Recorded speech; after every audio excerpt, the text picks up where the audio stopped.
পুরো জাতির চোখের সামনে বিএনপি সরকারের ভয়াবহ ব্যর্থতা, লজ্জাজনক ব্যর্থতা। দর্শক, বিএনপি যে আসলে একটা ধৈর্য সরকার, একটা অপদার্থ সরকার, আপনি এখন দেখবেন। দর্শক, এরা যে চাপাবাজ সরকার, কাজের কাজ কিছুই পারে না, তার প্রমাণ আমি দেখাবো যে কতটা স্টুপিড সরকার, অযোগ্য সরকার, অক্ষম সরকার। এবং আমরা যেটা বলেছি দেখেন, একদম হাতে কলমে আপনি প্রমাণ পেয়েছেন, মিলে গেছে। যখন সাবেক আইজিপি বেনজির আহমেদের গ্রেপ্তারের খবর পাওয়া গেছে, তখন প্রথম চাপাবাজিটা সংসদে করেছেন সালাউদ্দিন আহমেদ। কি চাপাবাজি? তিনি গ্রেপ্তারের 3 দিন পর সংসদে দাঁড়িয়ে 14 তারিখ বললেন যে বাংলাদেশ পুলিশের ঐতিহাসিক অর্জন। আমি একটা সুখবর দিতে চাই আপনাদেরকে, বাংলাদেশ পুলিশের অর্জন এটাই ছিল চাপাবাজি। বাংলাদেশ পুলিশের কোনো অর্জন নাই, ওটা দুবাই পুলিশ এবং ইন্টারপোল তাদের একটা সমন্বয়। বাংলাদেশ পুলিশ কোন চাটের বার এখানে, কিন্তু চাপা মেরেছে। তারপরে কত বড় বড় চাপা, কত বড় বড় কথা। হ্যাঁ, বেনজিরকে 1 মাসের মধ্যে ফিরিয়ে আনবো, সব রেডি, কাগজ রেডি, এইভাবে এইভাবে সব পাঠিয়েছি, অনেক বড় বড় কথা বলেছে। কিন্তু খবর হচ্ছে যে সাবেক আইজিপি বেনজির আহমেদ দুবাইয়ের কারাগার থেকে জামিনে মুক্তি পেয়েছেন। বুঝছেন চাপাবাজিটা কি? এখন এতটাই অযোগ্য স্টুপিড সরকার, জামিনে মুক্তির খবরই এরা জানে না, এরা নাকি তাকে ফিরিয়ে আনবে। এবং চাপা কিন্তু থামে নাই, চাপাবাজদের চাপা থামে নাই। কি দেখেন, আগে দেখি যে খবর যে জানে না তার প্রমাণ দেখাই। বেনজির আহমেদের জামিন হয়েছে 27 জুলাই, গত মাসের 27 তারিখ, আর আমরা কথা বলছি 3 আগস্ট। আর বাংলাদেশে মোটামুটি জানাজানি হয়েছে 2 আগস্ট বা 1 আগস্ট রাতে। আর 30 জুলাইও, মানে জামিনের 3 দিন পরও বিএনপি সরকারের মন্ত্রীরা বলেছে হ্যাঁ তাকে ফিরিয়ে আনবো, কাগজপত্র রেডি, ফিরিয়ে আনা কোনো ব্যাপার না। এরা যে আসলে চাপাবাজি করেন তার প্রমাণ। এদিকে সে জামিনে মুক্তি পেয়ে বের হয়ে গেছে, আর সে জানে না, সে বলে যে ফিরিয়ে আনবো শীঘ্রই, অতি শীঘ্রই আসবে। তো বিএনপির যে অতি শীঘ্রই তাকে ফেরত আনা সম্ভব হবে, এগুলো যে সব চাপা। দেখলেন তো, চাপাবাজের গোষ্ঠী, চাপাবাজ, বাস্তবে কিছু পারে না। তো দর্শক, এখন আবার বলছে স্বরাষ্ট্রমন্ত্রী হ্যাঁ আমরা লবিস্ট মানে ল ফার্ম নিয়োগ করছি তার জামিন বাতিল করানোর জন্য।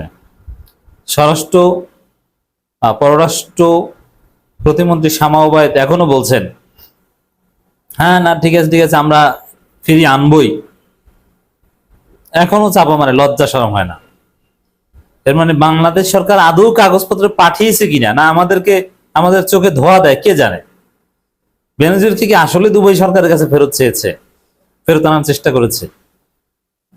যদি চেষ্টা করে থাকে তাহলে অ্যাটলিস্ট ফেরত দেখ বা না দেখ, কাগজপত্র যাচাই বাছাই পর্যন্ত অ্যাটলিস্ট জামিন তো দেওয়ার কথা না, কিন্তু জামিন দিয়ে দিয়েছে।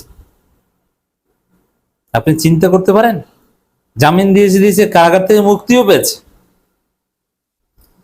বেনজির আহমেদের ক্যাশিয়ারকে বিএনপি নমিনেশন দিয়ে এমপি বানিয়েছে, আর সে বেনজিরকে ফেরত আনার চেষ্টা করবে, চেষ্টাই মনে হয় করে নাই। সব চাপাবাজি হতে পারে, দ্যাট কুড বি।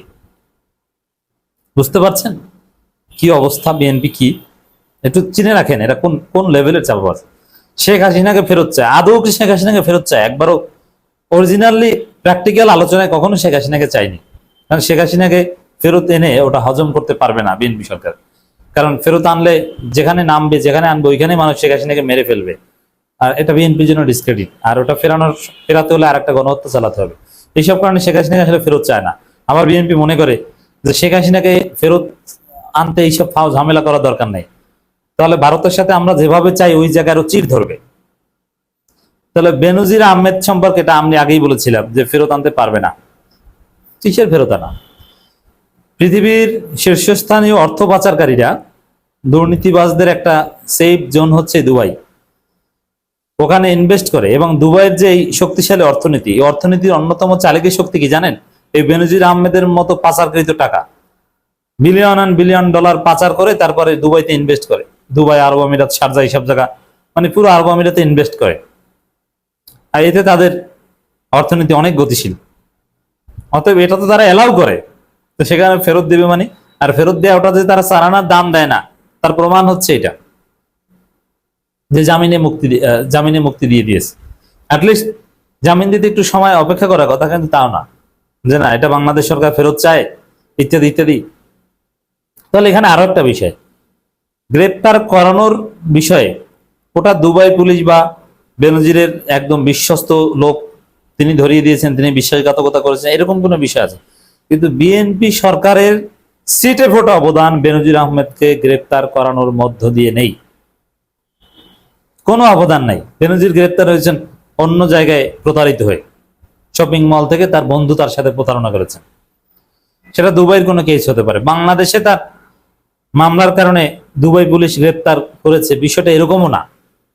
তাহলে চাপাবাজির লিমিট সবকিছু ক্রস করেছে বিএনপি সরকার, দেখেছেন? তো দর্শক, এখন জামিন বাতিল করানোর জন্য ল ফার্ম নিয়োগ করার কথা বলছে। তাহলে এতদিন করেন নাই? এতদিন কেন করেন নাই? এতদিন কি চাপা মারছেন আমাদের সামনে যে চেষ্টা করছি? জামিন বাতিলের জন্য ল ফার্ম বা আপনাদের আইনজীবী সেখানে থাকবে, এটা তো আগে থেকেই, গ্রেপ্তারের পর থেকেই হওয়ার কথা ছিল, কিন্তু এখন বলছেন ল ফার্ম নিয়োগ করবেন। ফাজলামি করেন।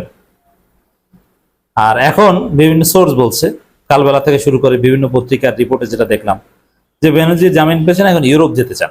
তবে হ্যাঁ, জামিনের শর্ত আছে, বেনজির শর্ত সাপেক্ষে জামিন পেয়েছেন। আর এটা আমরা আইনের ছাত্র, এটা বুঝি, আপনাদের অবগতির জন্য জানাচ্ছি, জামিন মানেই শর্তযুক্ত, শর্ত ছাড়া বিনা শর্তে কোনো জামিন হয় না। জামিন শব্দটার অর্থ, একটা অর্থ হচ্ছে যে শর্ত, এর মানে জামিনদার, একজন জামিনদার থাকবে, যে এইটার বিনিময়ে তুমি মুক্তি। তো সেই জায়গায় শর্ত হচ্ছে যে পাসপোর্ট জমা রাখতে হবে। এখন বেনজিরের পাসপোর্ট কয়টা জানেন? আমি একটা তথ্য দিই, যেটা আমি একদম বিশ্বস্ত সূত্রে জানি। পর্তুগালের পাসপোর্ট আছে। পর্তুগালে টানা 8 বছর থাকলে, আগে ছিল 8 বছর, এখন একটু কমিয়েছে, পাসপোর্ট পাওয়া যায়। তো বেনজির এত বছর থাকেন নাই, কিন্তু টাকা পয়সার মাধ্যমে সিস্টেম করে পর্তুগালের পাসপোর্ট পেয়েছেন, এবং ক্যারিবিয়ান কয়েকটা অঞ্চলের তার পাসপোর্ট আছে। তো বেনজিরের পাসপোর্ট তো অনেকগুলো, আপনি কোনটা জমা রাখবে? দুবাইয়ের পাসপোর্ট থাকলে ওইটা জমা রাখবে, বা বাংলাদেশের পাসপোর্ট দিয়ে তো বেনজির মোহাম্মদ চলা বাদ দিয়ে দিয়েছে মনে হয় অনেক আগেই, বা বাংলাদেশ, তারপর আছে বেনজিরের পাসপোর্ট নিয়ে রিপোর্ট হয়েছে পত্রিকায়, কমপক্ষে 4টা পাসপোর্ট আছে তার, সেখানে একটা পাসপোর্ট জমা দিতে বাধ্য, কিন্তু অন্য পাসপোর্ট দিয়ে তিনি ইউরোপে চলে যাবেন, তার পরিবারের একটা অংশ পর্তুগালে আছে, সেখানে তিনি পর্তুগালে চলে যাবেন, অথবা সেই ক্যারিবিয়ান দ্বীপপুঞ্জের কোন একটা স্টেটে চলে যাবেন, কেউ তার কিছু করতে পারবে না। ঠিক আছে, এটা হোক, এটা ভিন্ন বিষয়, বেনজির কোথায় যাবেন, কি যাবেন না, ইত্যাদি ইত্যাদি। কিন্তু আমার কথা হচ্ছে যে বিএনপি এত চাপাবাজি করলো কেন? কাজের কাজ কিছুই পারলো না, এত চাপা মারলো কেন? ব্যর্থ সরকার।